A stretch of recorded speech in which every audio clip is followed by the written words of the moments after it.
Hello. How's it going, everyone? Welcome in. I just realized my Instagram live portion was not muted, so my music was still playing. Don't know if you could hear that, but that was kind of confusing. Anyway, welcome to day 16, I think, of 30 Days in a Row Live. Yeah, yesterday, if you don't know, Katie McManus and I have a challenge going on together. We are doing lives for 30 days straight with our own chosen consequences. Mine being objectively unflattering photo of myself if I miss going live one day. So we're both hard at work going live, and both of us yesterday just didn't feel like it and did it anyway. And that's part of it, right? Like you're committing to something. You don't have to be in 100% every time. You don't have to feel great about every moment of it. You want the whole of it to feel good and to feel productive and to feel fun and like it's growth for you. But the whole thing doesn't have to be. so so here we are. Here we are on day somewhere around 16.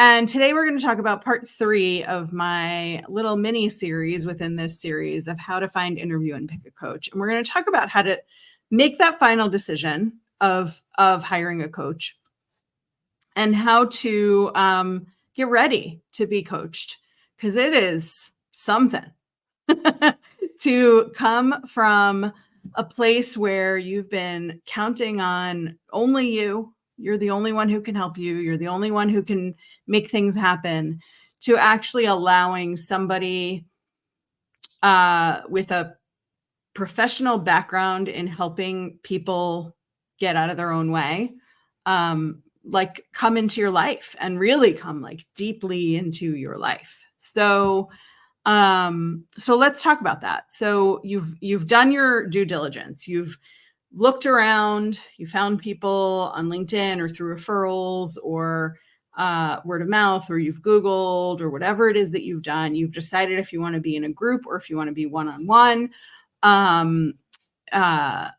I personally, I thrive much more in the one-on-one environment, and I think it can take you farther, deeper, faster than the group. But the group stuff is great for like building a specific path to something. So for example, if you're specifically and only working on getting a promotion, being in a group of people who are working on themselves in how to get promoted, cool. If you're working on, like, I don't even know who I am anymore. I don't know how to set boundaries. I'm a total people pleaser. I don't even like my career anymore. I don't know if it's me or my boss or the company or the job or the this or the that. For that, I totally recommend the one-on-one coaching. It is a bigger investment in time, in energy, in money. But it's I think, a much bigger payoff if you're doing that kind of work one-on-one.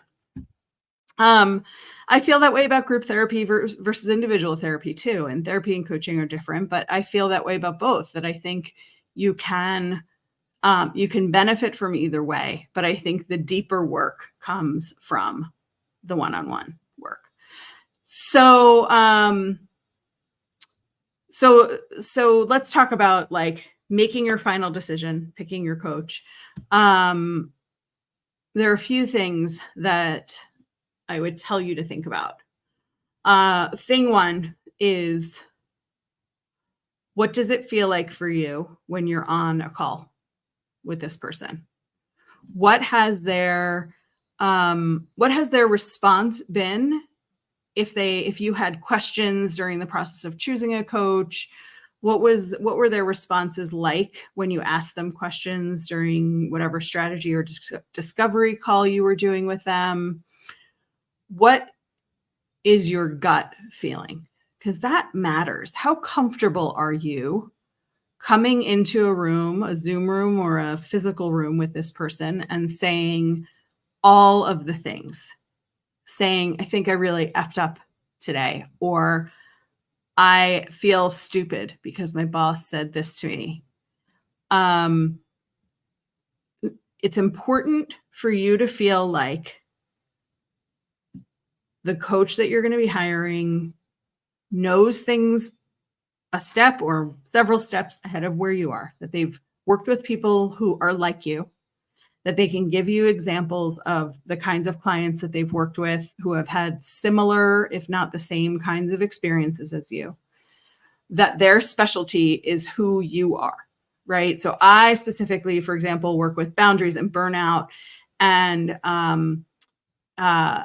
like recalibrating how you think your career should be at this stage, whatever stage you're at. I work with leaders, I work with executives who have gotten to this middle part and they're like, this can't just be it. This is too small for me. This is too constricting for me. This is not fun. It doesn't bring me joy. That's who I work with. If you are talking to another coach who says, like, my specialty is doubling your salary, and that's the main thing that they work on, and that's your main goal is doubling your salary, cool, go after that. But if you're talking to a coach and they say, and you're interviewing them to work with you, and they say, like, here's what I can do for you. I can get your salary doubled in 6 months. And you're on the other side of the call saying, like, but I cry all the time at work. I cry in the bathroom, or I cry when I get home, or I'm mean to my spouse or my partner when I get home because I'm carrying all this stress from work. Don't worry, we're going to double your money. Like, that's not the right fit for you.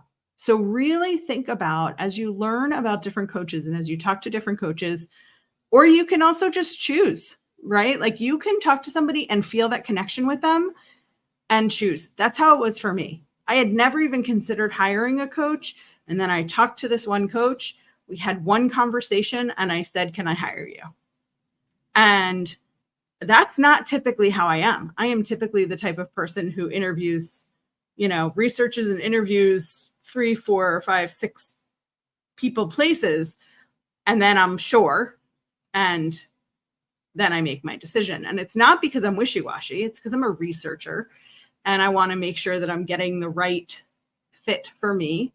When I went for my coaching certification, I interviewed like 6 different programs. I ended up choosing the most expensive and most intense one, partly because I'm a high achiever and partly because it had all of the factors I wanted. And I was trying to find that in other programs and I just didn't. And so I went back to that program and that's the one I chose. So you should feel like, this is the right person for you. You shouldn't feel like you're not scared. It is scary to hire a coach. It is. I'm a person who handled my own stuff by myself, like a 3-year-old child, all by myself, until all of a sudden it felt like I couldn't. And I was already in my 40s and I thought, like, well, it's too late for me. It's too late to help me. So I'll just keep helping other people. And then along came somebody who said, I can help you with this. And she did. And she was my lead-in to being coached. I'd always been coach, but she was my lead-in to being open to receiving coaching. So as you're deciding who you want to choose, and if you haven't watched part 1 and 2 of this, please go back and watch it. It's available on LinkedIn and it's available on YouTube and Facebook. I don't think you can see the archives on Instagram. But I'm everywhere. And there's a few Lauren Lefkowitzes, but I'm the only one who looks like this. So, so when you're choosing, I want you to be choosing on a couple of things. One, are you willing to spend money on yourself? And that's a really important question because the quick answer for most people is no, I'm not willing to spend large sums of money on myself. And look, coaches come in all different shapes and sizes, all different specialties, all different ways that they do one-off sessions, they do year-long contracts and everything in between. With my clients, at this point, I'm generally signing a year-long contract with my clients. And they get unlimited access to me plus some formal calls, which if you're interested in that, set up a call. We'll talk about it for you. I have worked with clients for shorter times when they've had reasons to work shorter periods of time. But what I learned was that at the 6-month mark, my clients still had a bunch of work to do. And if we were only contracted for 6 months, they were playing this game with themselves where like, oh, I wish I could work with you longer, but this is all the money I gave myself permission to spend. And so if you really commit to it, if you're really in it, then you're deciding to spend X amount of money on yourself. And that can range from like anywhere from several hundred a month to several thousand a month. And you want to know that what you're getting for your money is something that you're deciding you're worth spending. You could go to any coach, get their pricing, and it will sound too expensive because you're not willing to invest in yourself. We're not taught to invest in ourselves at this age and stage. And I say this because it's like, could be 30s, 40s, 50s, 60s, 70s, 80s. We could be at any age and stage, and we decide that we are done with our education years and that we only do the professional development that our employer requires. But the people who are the most successful and the most joyful in their work keep on developing themselves by choice, not because there's a certification that their employer requires. So that's the first thing I would say is in actually deciding to choose a coach, choose yourself first. Choose you as the person who will be receiving coaching, and then pick the coach you feel the most comfortable with, the most aligned with, and who you're willing to spend your money on. The next thing is actually telling the person that you're choosing them, which is important. With my clients, with my potential clients, if we don't have a decision on the first call, which as I've said before, I never push for. I'm never going to tell you can't get off this call with me till you make a decision, because lots of people are processors and they want time to think and decide and make the decision. But I do set up a follow-up call. So if you're talking to a coach and you're not sure, ask what the best way to follow up is. We coaches, we are not designed to be salespeople. We are designed to coach. And so there are amazing coaches out there who don't do an amazing job with sales follow-up because we feel icky about it. So for me, the feel good is let's hop on another call. Let's set it up before we get off this first call so that you can tell me yes, no, later, come back at me when, etc. So right now I have a couple of potential clients. I have a former client who I have a follow-up call with tomorrow. I have a former client who I talked to a couple of weeks ago.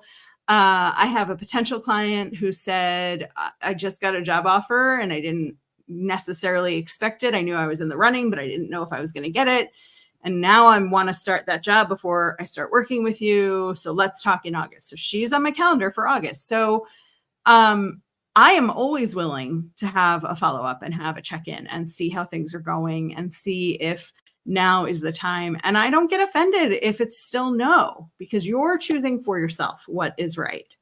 I always want it to be yes, because I see like so much exciting opportunity when somebody gets brave enough to have the strategy call with me and say all of the things out loud. That is like such an open door to start doing the work. And all I want is for you to then like come and do the work with me. I get like really excited about it. But you're in choice here. You're the one who gets to choose, do things stay the same or do I make change? And,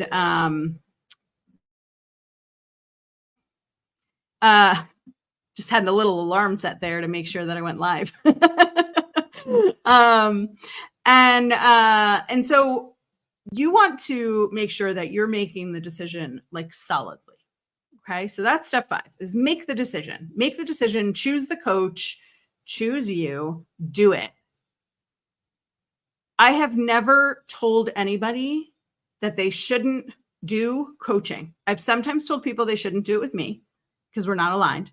I've sometimes told people you need a job search coach first, get yourself into the space that you want to be in, and then we can talk again. I've sent people to other kinds of coaches. And I've told people, like, I don't really think we're going to work well together, and here's why. And typically it's because they're not coming across coachable. I once had a potential client come and tell me he really wants like a hype girl. He just wants somebody who's going to like cheerlead him, tell him everything's going to be great, call companies on his behalf and market him. And I said, you're looking for a PR firm and an absent-minded girlfriend, and I'm not either of those. So if I'm not aligned with the person, I will let them know. I'm really honest about that because I think that's so important. You're enrolling in a like year, potentially plus long relationship with me. I want you to feel like we both feel like we're aligned and we should be in this partnership. So you choose your coach, you tell that coach that you want to work with them.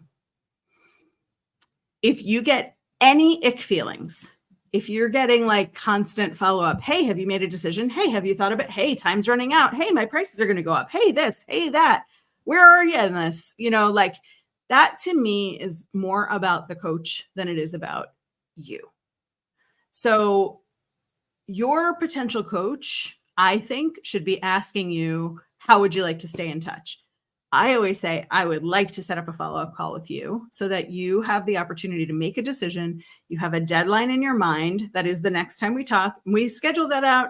Some people want to schedule it out in 2 days. Some people want to schedule it out in 2 weeks. Some people say, I can't do it right now, but I want to talk to you in a month. All of that is okay with me. I just want there to be some decisiveness. And I really want, even if it's a no, I want the potential client to show up to that call and say no powerfully. Say that you're making that decision. So that's step 5 is pick and sign a contract. I never recommend one-off sessions unless you're working on something very acute, very specific, like I don't know how to negotiate salary, which is really more of a training thing. Or, I have to fire somebody for the first time and I just need help sorting through it, right? Those are good reasons for a one-off kind of coaching session. But if you're really working on you and you go to a one-off coaching session, what you're going to get out of that is what you get out of going to a motivational speaker. All this like new information is going to be floating around and you're going to be like, wow, it's amazing. Oh my God, I have so many ideas. And then you're going to walk away from that and you're not going to have any place to put it all. And so it just sort of dissipates. And then every once in a while, you think of like that one-time conversation you had with that coach that was so good. And, oh, I should go back to that. But, oh, I don't really want to spend the time or the money or the whatever. So I don't recommend the one-offs in general. I recommend really entering into a partnership, really committing to the longer-term partnership. My current coach and I have been working together for about 3 years. And I take breaks as our contracts come up for renewal. One time I took a break and I said, I don't know when I'll come back. And then I came back to her and I yelled at myself for needing a coach. And then she said, don't you coach people who yell at themselves for needing a coach? And then I said, send me the contract. And we both laughed. I just, yelled at myself with her on the call, told her to send me the contract, and then we were back to working together. It was one of the funnier moments of my career as an entrepreneur.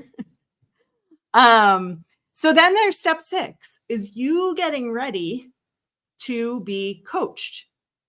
So you've made this decision. The likelihood is that your new coach is going to have some pre-work for you to do.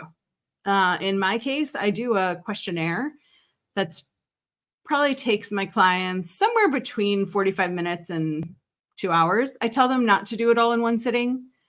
If they don't want to, like, you don't have to sit down and do all of this deep work by yourself. They do it before our first call, and I make our first call 90 minutes so that we have some real time to dig through what we're working on. Some other coaches will have like an intro call, like a sort of a brain dump call. And some just like dive right into the work. And all of those are okay. Your job as a client is to be open. That's the whole thing. Do the pre-work if there's pre-work, and be open. And be open to telling your coach when you're not open, right? Like, I will get on calls with my coach and say, I'm going to ask for your help with something, and then I'm going to totally resist what you tell me to do. So I need you to help me figure out if it's fear or misalignment.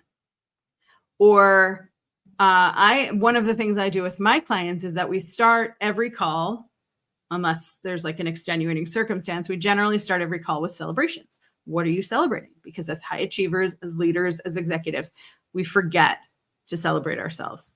Now, if somebody comes to the call and they've had like a horrible interaction with their boss and they're in a terrible mood, I'm not going to be like, well, wait, stop. What are you celebrating?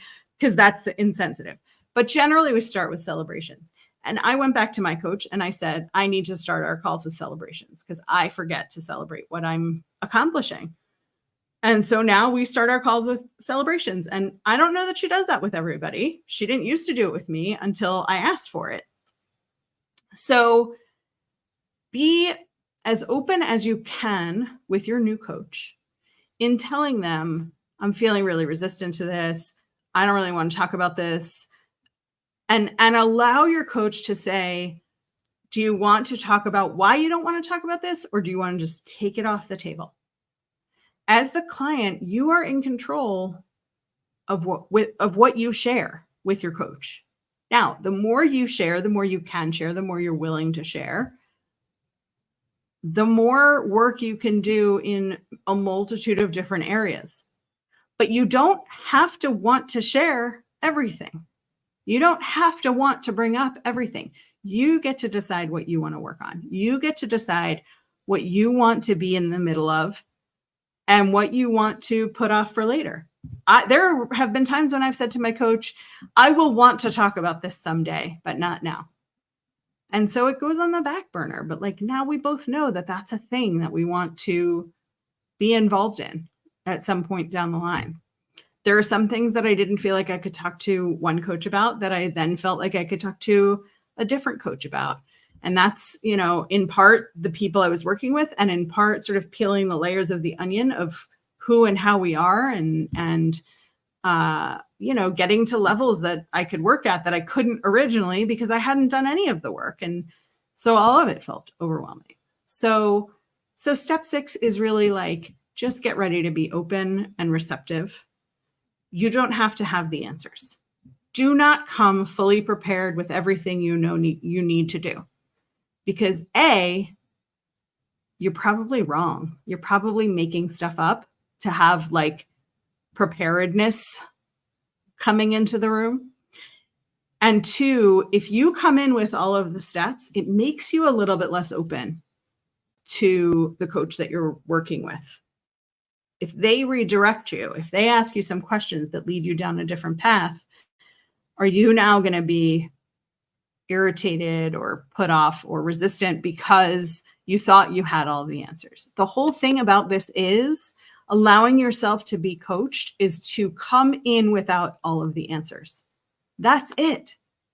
Come in not knowing anything. You can come in and say, I have no idea what I want to talk about today. And we can spend time figuring out what you want to talk about.